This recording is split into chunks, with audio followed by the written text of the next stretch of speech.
You guys, if I can have your attention for just a couple minutes, I'll try to make it fast, get you guys out to your dog teams.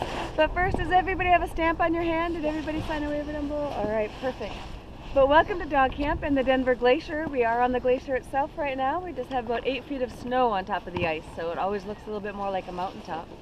But the Denver Glacier is part of the Tongass National Forest. So the Forest Service manages the property here. They issue us a permit that allows us to operate for the summer, allows us to live here for the summer. There's 16 of us and 240 dogs all living here. And the permit has all the rules and regulations that we have to abide by. And there's just a few of those I need to share with you all before you do get out to your teams and out on the trail. And the first thing is that we try to keep everything as clean as possible. Everything that you see here is helicoptered up in April when we come to set up camp. It'll all leave here in September when the season's over. So we try not to have anything left behind that wasn't here when we arrived. And with 240 dogs, it just means we have our work cut out for us. Always something to clean up. But if you guys are out and about and you're putting your hands in and out of your pockets, if you do happen to see something fall, please just pick it up. If you can't get to it, just be sure to let any of us know and we'll be sure to pick it up. If not right at that moment, at least by the end of the day. Because even something as simple as a wrapper just left on top of the snow will eventually start to melt down into the snow, creating kind of a hole, and it would do the same thing down into the ice. And we just want to make sure that doesn't happen. As you guys are walking around camp, you can see the areas where the dogs live, those white houses, those white boxes. Please don't go into those areas.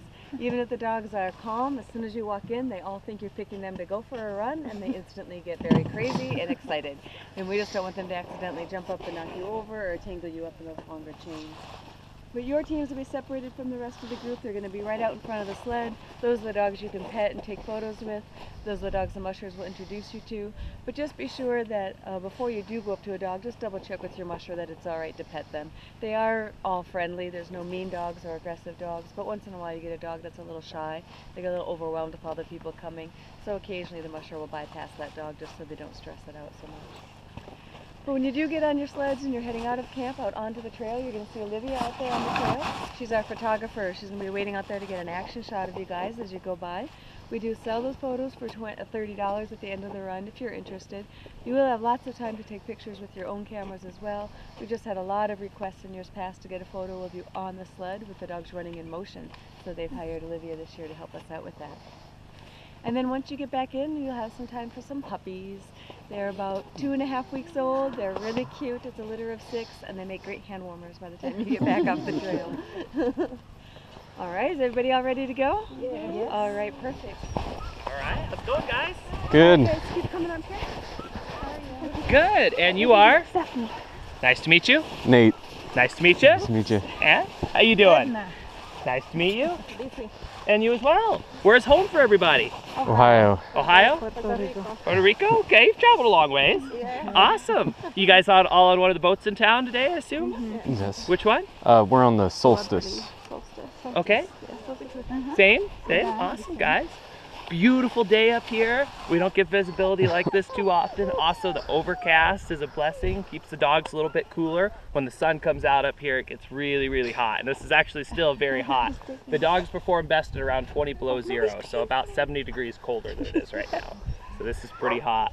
But speaking of the dogs, guys, come on up and I'll introduce you here. Now, the team we got here, these guys are all very friendly. It's a bunch of young boys, so they do get a little ornery with each other sometimes. They have their moments.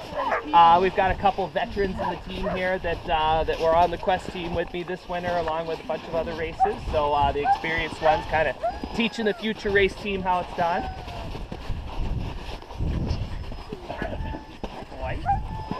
So yeah, go ahead and come right on down to these guys. Again, they're super friendly. Most they'll do is just flood you with kisses. This first one here is Carhartt. This is Bourbon and Cougar right here. So Carhartt and Bourbon right here are our wheel dogs today. So they're the ones that run closest to the dog sled itself. That's usually where you put your big, strong dogs, not up front. Smaller, faster ones up towards the front of the team. These guys are also, these first 3 here are puppies. This is Cougar. She's one of the girls on the team. Note Loki's interest. Get your nose out of there. So Loki here is one of my most experienced racers. You could say the most experienced, since he's one of 2 dogs. that's ran every single race I've ever ran in my life and finished every one of them, which is another big thing. There's only 2 dogs that have finished every race before. So you drop dogs along the way if they get a sore toe, a bad feeling belly, a sore wrist, stuff like that. You drop them out of the race, and then so your team gets smaller as the race goes on. But Loki here is pretty bomb-proof. So 3 of those races he finished with me were 1,000-milers. Now Daffy and Tug, these next 2 dogs here, these aren't my dogs, they actually belong to my parents.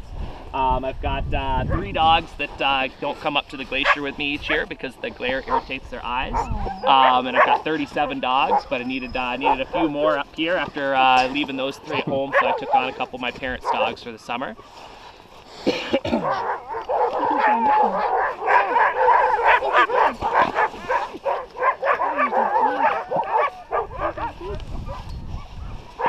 So then past Daffy and Tug here, we've got Tally and Bourbon. So Bourbon's a little guy, not many males are his size, but pound for pound, he's just as strong as everybody. Tally's a talker, especially on the uphills as we're mushing. She'll be yakking at us and she'll be the only one. Everybody else is real quiet and focused on what they're doing. That's KJ.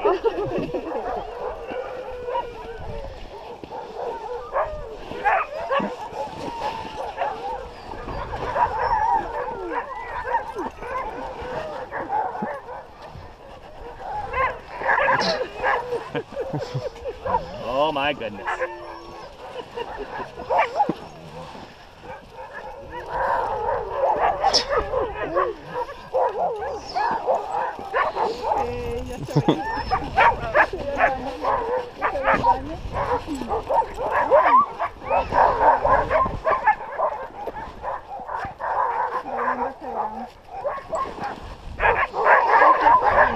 So the front one, this is the brains operation here. You can see he's a lot more mellower, a lot more relaxed than everybody else. This is Hamlet. Hamlet's a Golden Harness winner, which there's only 2 Golden Harness winners a year, and that goes to the lead dogs of the winning team, either in the Yukon Quest or the Identified. So this is actually a famous dog, so you probably want to get your picture with him. And he's real mellow too, so he's super, super gentle. He is shedding right now though, so if you hug him, he'll leave some fur stuck to you. Oh, there we go. That's the spot. Oh. I can get your picture with them, Stephanie. Okay, smile. I got it. Sure. I'll get a picture with it.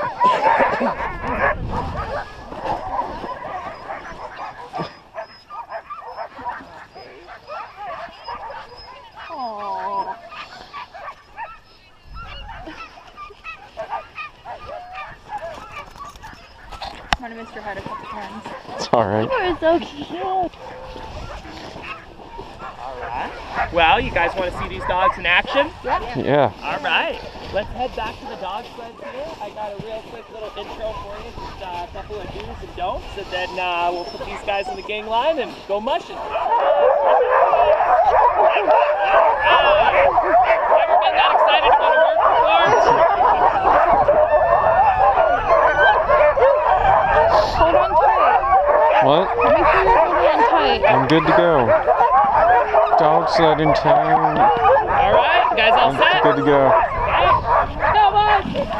Oh my god.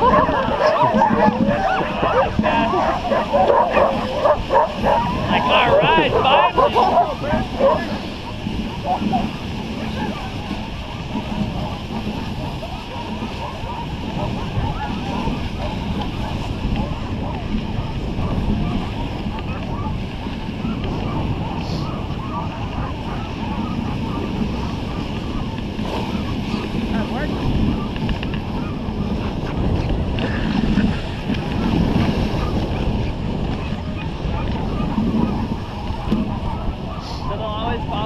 Until told otherwise. This is a verbal command, stretch them around. Basically just your lead dog responding to that. So to see your right or left. Good lead dog doesn't even need to trail, just pop off and make their own.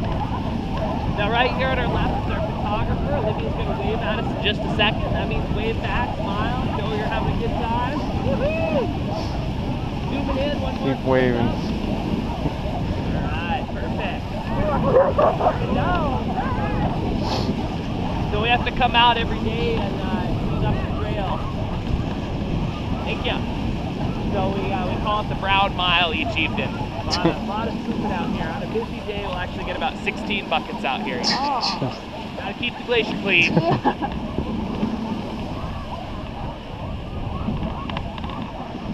job.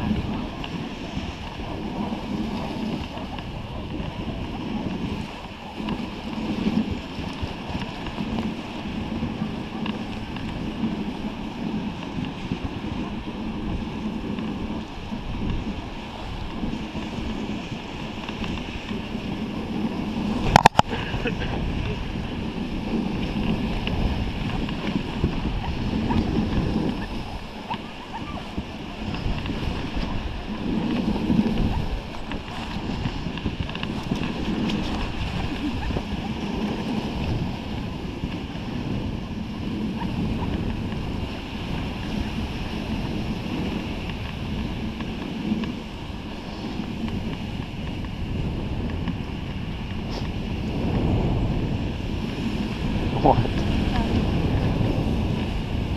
Really digging into it.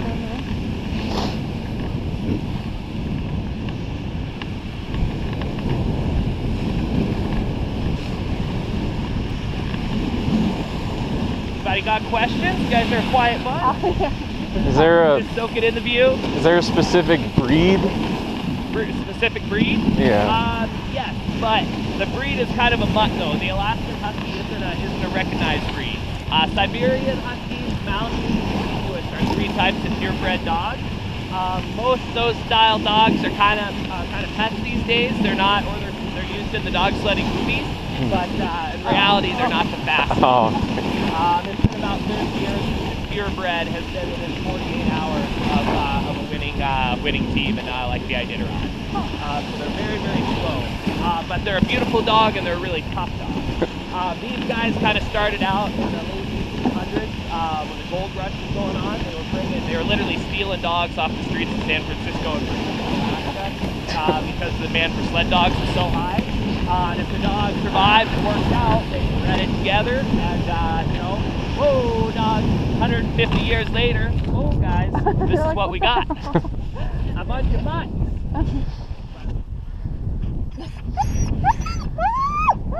He's ready. So they make that noise because they're excited to go. They are, yep. Oh, okay. So you see they're hitting the harness. Hey, come on, guys, come on. Just like when we first left back there where they were going completely crazy.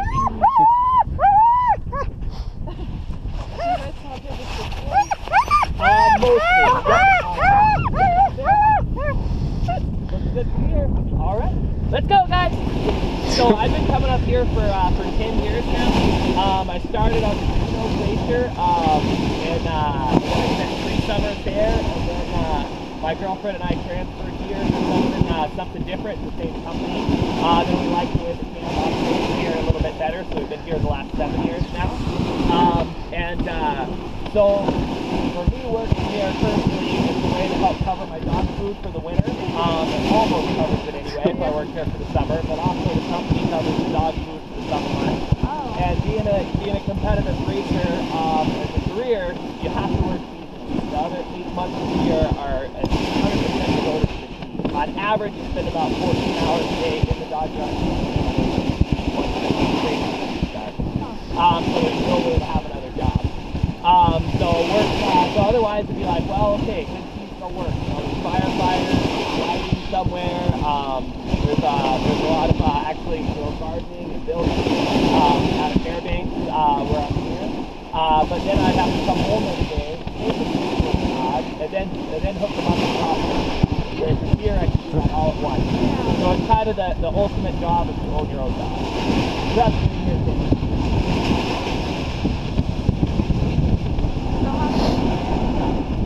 37. Oh, wow. Yep. So this is just a tool. Yeah. So the company has to bring 4 teams worth up to the glacier. Because I'm in the days, we'll do like 8 tours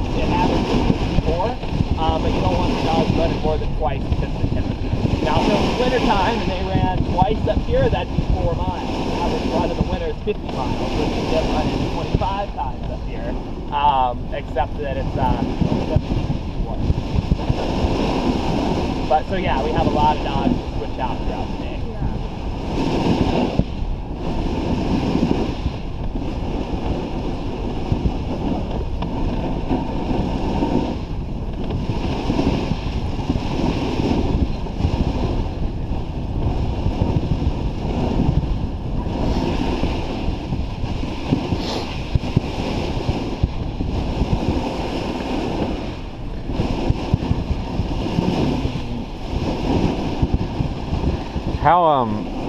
How old do they get when they retire? It's kind of up to the dog. You know, they're going to let you know, and they're not going to be super excited about it anymore, and that's usually around 12 years old.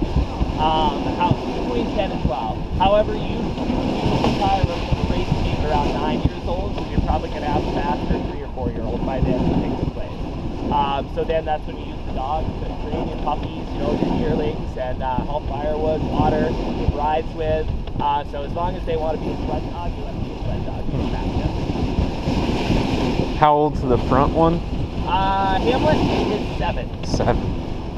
So he's got a couple more 1,000-mile races in him. Don't you, Hamlet? He goes, I'm working. I'm not going to look back at you right now.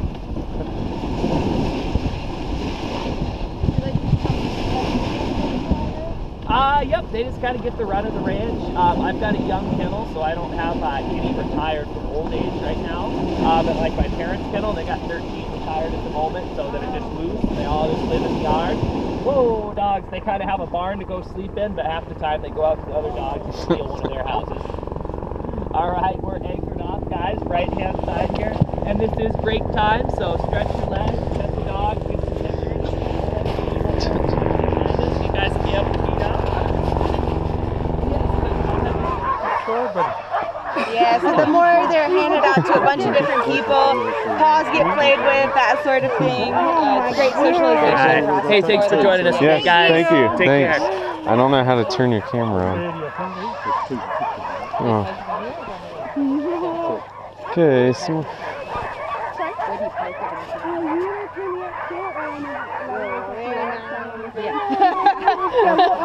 oh my god. I can't tell if I got him or not. But. Oh. And do you want to hold him? Yeah.